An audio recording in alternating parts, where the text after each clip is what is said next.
আজও আছে। দেখুন আমাদের হরোস্কোপে অনেক রকম বিরল যোগ থাকে, অনেক রকমের যোগ থাকে, কিন্তু এই যে 100 বছর পর অক্ষয় তৃতীয়ার দিন 2026 সাল, এই সালে অতগুলো যোগের মধ্যে একটা ভালো যোগ পড়ে গেছে, অক্ষয় যোগ। এই যোগ সকলে কিন্তু তার এফেক্টটা পাবে না। কারা পাবে দেখো, আর এই তারা হলো কোন কোন রাশি পাবে? মেষ রাশি, বৃষ রাশি, তুলা রাশি, সিংহ রাশি, বৃশ্চিক রাশি। মেষ, বৃষ, তুলা, বৃশ্চিক, সিংহ, এই কটা রাশি কিন্তু এর ফল পাবে। হ্যাঁ, এইবার হ্যাঁ, এদের খুব ভালো যাবে। ওই কি করতে হবে তাদেরকে?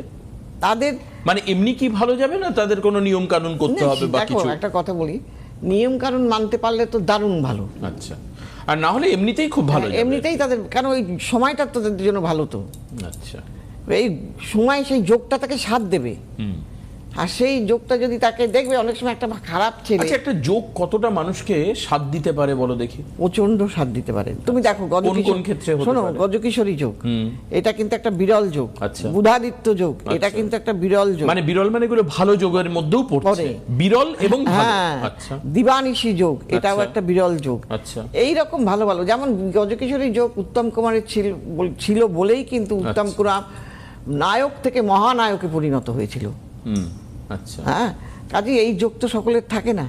যাদের থাকবে তারা 17 বছর বয়স থেকেই তাদের উন্নতি হওয়া শুরু করে দেবে জীবনের। হ্যাঁ, গ্রহ তাদের দারুণ সাথ দেবে। তার জন্য সেই গ্রহটাকেও কিন্তু সবল থাকতে হবে, দুর্বল থাকলে হবে না। হ্যাঁ, তো সেই কারণে যোগের কিন্তু একটা মাহাত্ম্য বিরাট আছে। হ্যাঁ, এবং সেই যোগটাকে কাজে, তবে যারাই এই